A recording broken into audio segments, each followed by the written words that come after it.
올해 초 코로나19 사태로 주가가 폭락했지만 동학 개미운동이란 말이 생길 만큼 개인 투자자들의 매수는 대거 늘었습니다.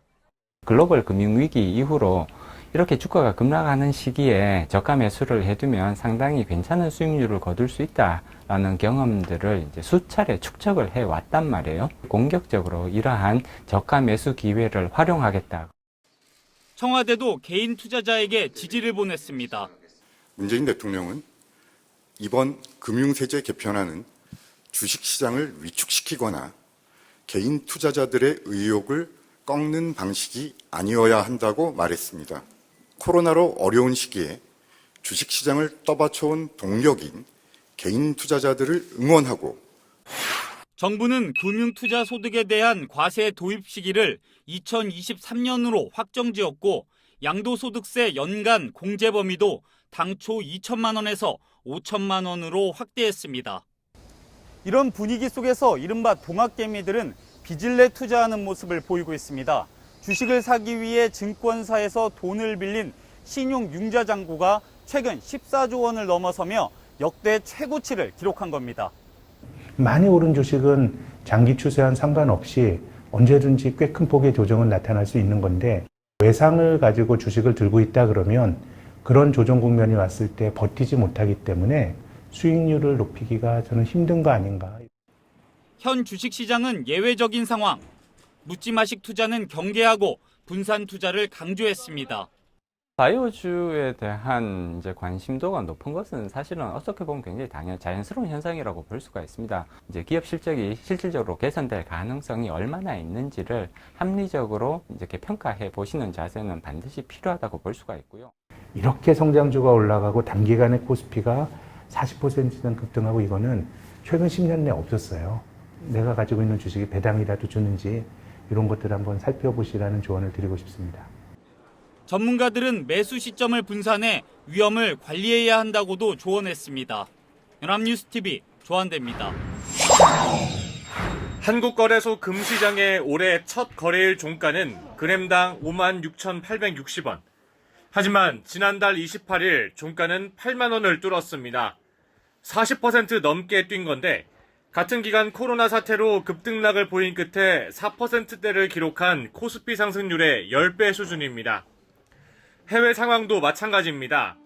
뉴욕 상품거래소에서 8월 인도분 금은 온스당 1953.4달러에 거래를 마쳤습니다. 나흘 연속 사상 최고치를 기록한 겁니다. 예상보다 길어지는 코로나19 사태에 경제 전망이 불투명해지면서 각국이 경기 부양을 위해 대대적인 돈 풀기에 나서자 불황에도 인플레이션에도 금이 가장 안전하다는 인식이 커지면서 그야말로 신골드러시란 말까지 나오고 있습니다. 금값이 더 오를 것이란 기대에 금 사재기 현상까지 나타나고 있습니다. 시장에 많이 현물 자체가 부족해요. 국내도 마찬가지고 해외도 마찬가지고 산업용이나 주얼용으로 쓰는 원자재로 쓰이는 금들을 수급하기가 어려워졌어요. 그러면 지금부터 투자에 나서도 괜찮을까? 전문가들은 시세 차익을 위한 단기성 투자에는 맹점이 있다고 지적합니다. 매매할 때 세금이나 수수료가 엄청 세요. 부가세가 붙습니다. 실물 골드바는 20% 넘을 거예요. 단타 친다면 수수료 세금이 어마어마하게 붙는다는 거죠. 일단 사놓으면 금값이 계속 오를 것이라고 장담하기도 어렵습니다. 2008년 글로벌 금융위기 때도 미국의 양적 완화 정책에 따른 인플레이션 전망에 금투기가 일어나며 금값이 폭등했지만 사태가 진정되고 금리 인상 전망이 대두하자 폭락한 전례가 있습니다.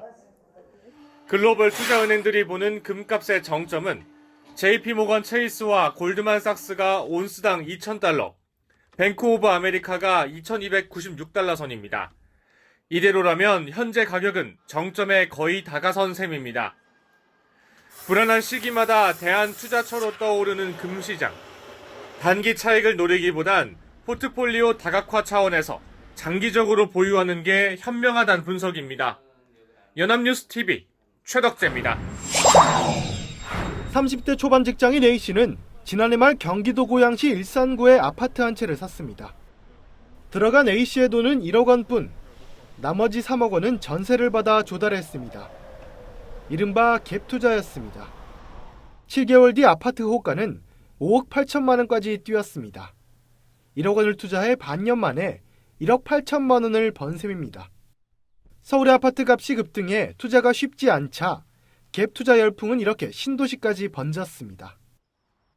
서울 쪽은 아무래도 부담이 많이 되고 해서 그래도 일산이 좀 괜찮다라는 추천을 받아서 5년 동안 저축한 금액보다 4년 동안 훨씬 더 큰 금액을 모았기 때문에 들썩이는 건 아파트 시장뿐만이 아닙니다. 그간 비교적 소홀했던 빌라와 오피스텔에까지 투자 자금이 몰리고 있습니다. 빌라 가격이 비교적 낮은 서울 관악구에서는 최근 갭 투자 문의가 부쩍 늘었습니다.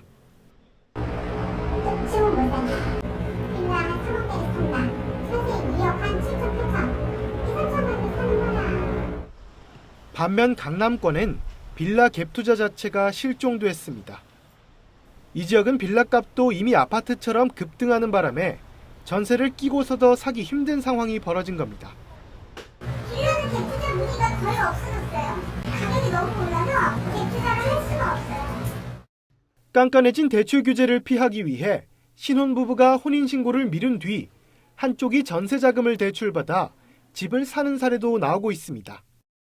주택담보대출보다 전세자금은 대출 규제가 약하다는 점을 노린 겁니다.